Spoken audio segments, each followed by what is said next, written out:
My name is Jacob Hollinger, and the controversial topic I have chosen is abortion. Obviously, the two different sides of this counter arguments are going to be pro-choice and pro-life. I think it's pretty obvious which side I land on in that spectrum. I am pro-life. So a couple arguments that the pro-choice crowd likes to make. The first of which is the popular "my body, my choice." And to this, many people would say, and I agree as well, you're right, it is your body, your choice, and you chose to engage in sexual intercourse, which brought about the consummation of a child in your womb, and therefore that is a consequence that you then have to deal with. You don't get to just, I don't want it, and throw it out. Another one is, it's not a human, it's just a cluster of cells.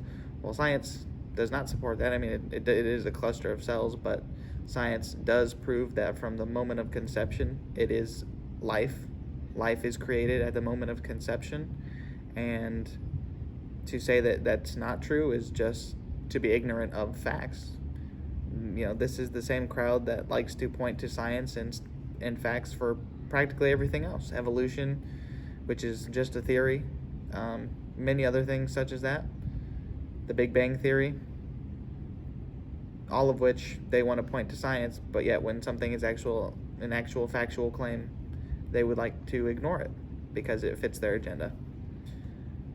Another popular one, especially nowadays, is dependence. Well, they say, well, because it is dependent on the mother to grow and to draw nutrients from the mother's body, that it is not a human.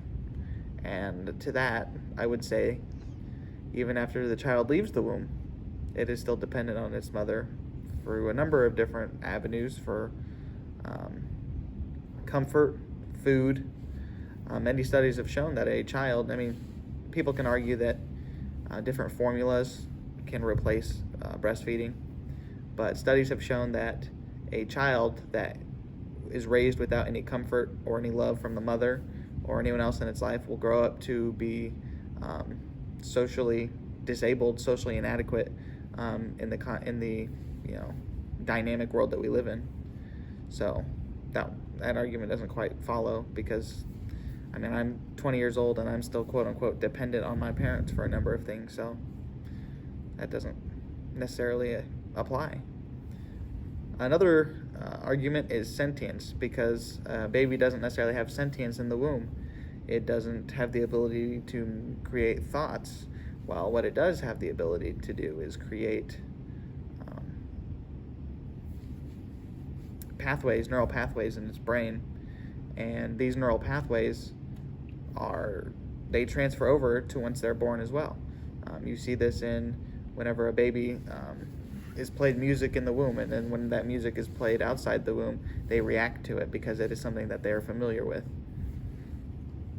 Also, with sentience, you can justify murdering someone who's in a coma because they're not sentient, so they're not alive, essentially. There's no consequence for me murdering this person who is in a coma. And last one is personality. Since a baby has no personality, it's not a human. It has no life experience, it has no intelligence, therefore the life is somewhat inherently not valuable. And to that, I would say that's just a sick argument in the first place. You know, dogs have personalities. So is a dog's life worth more than a human? I don't think anyone would argue that.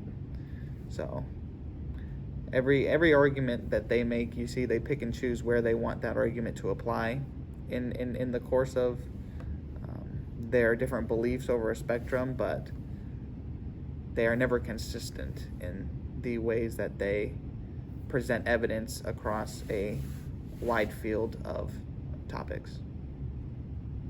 Thank you.